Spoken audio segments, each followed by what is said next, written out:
Hello and welcome to one of the best additions to Gran Turismo 7. This is a Maserati MC20 from 2020, and this car has the potential to be one of the best supercars in Gran Turismo 7. Now the Maserati MC20, I don't know whether to call this a sports car or a supercar, because even if you go on Maserati's website, it's classified as a super sports car.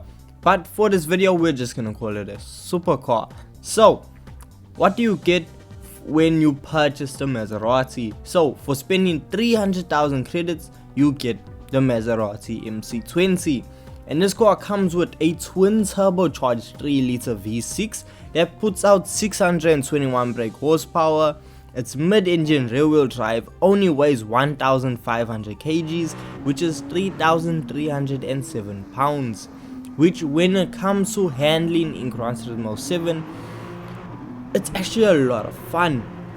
Now you see yourself around Kyoto Driving Park going on the main straightaway, being able to do well over 250 km per hour before you need to start braking.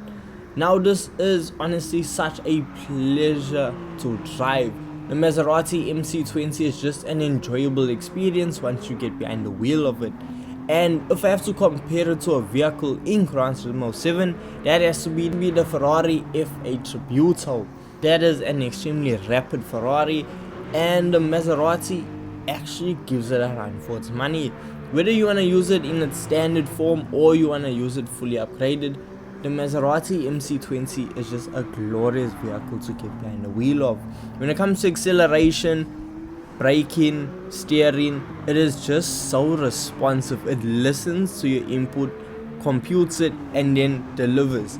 The car, there's no delay whatsoever. Even with it being twin turbocharged, you don't ever feel a delay, you don't feel lag whatsoever. You get 100% to the power all the time. So if you want to go fast around some corners, you can in this vehicle. But you can also get this vehicle to slide out. If you want to become a little bit of a hooligan, well, you can absolutely hone this vehicle. Now, it's a very fun car. I'm not gonna outright say, oh, this is the best supercar that I've ever driven in Gran Turismo 7. Oh, this car is gonna demolish every other vehicle in Gran Turismo 7. Simply, in its standard form, it is not giving that. Now the vehicle comes at a rating of 620 performance points standard. But let's say you aren't happy with the MC20, or you just want to see the full capability of this vehicle. Well, you can head on over to a tuning shop. Now when you head on over to a tuning shop in Gran Turismo 7, you're gonna see yourself spending a lot of money. Now with most cars, you spend a couple 100,000, and this is no difference.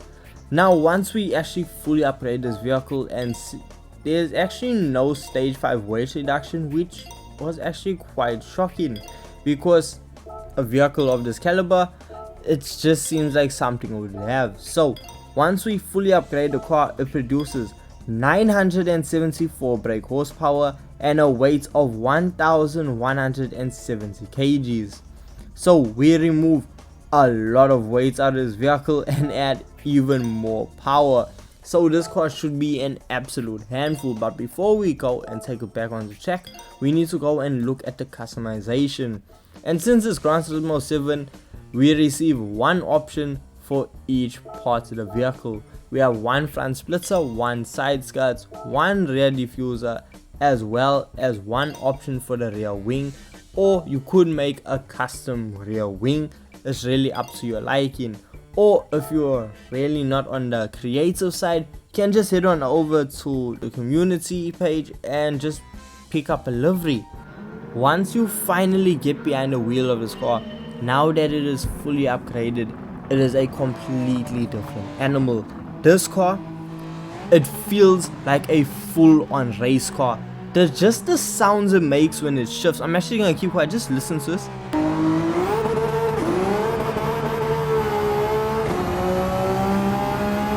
This car is able to just bang through gears. You see it climb over 300 kilometers per hour on this small straightaway. around Kyoto Driving Park. And that's the thing, with this vehicle, even with having a massive rear wing on it, this car is able to do almost 400 kilometers per hour. That is with just pure motor, no slipstreaming, no nitrous being applied. It is able to clock almost 400 kilometers per hour. And the thing is, if you put the downforce all the way maxed out, well, you're gonna see this car set some insanely fast lap times. Around Kyoto Driving Park, I was able to set a 1 minute 30 points, like a 1 minute 30 flat, and for any vehicle that is incredibly fast. The Maserati MC20 is just such a fun and enjoyable vehicle to experience, and for 300,000 it's not even drastically overpriced. And if I have to compare it to the Ferrari F8 Tributo, I'm gonna take the Maserati MC20, because yes, the F8 Tributo is a stunning vehicle to look at, but when it comes down to performance, the Maserati just has a beat. I'm able to travel a lot faster and set faster lap times in the Maserati than I am in the Ferrari. And with the level of power that these vehicles produce, the Maserati is able to just handle the power a lot better compared to the Ferrari. And considering the fact that it's actually still cheaper to purchase the Maserati than the Ferrari, it's really, the Maserati is outweighing the Ferrari when it comes to pros. And simply, if you had to choose between the two, my money is on the Maserati. I'm not putting the Ferrari F8 Tributo down because it's still an absolutely wonderful vehicle to drive, and if you haven't, you should try it out. But if you haven't tried out the Maserati as well, you need to try that out first. The Maserati is just such a breath of fresh air when it comes to driving.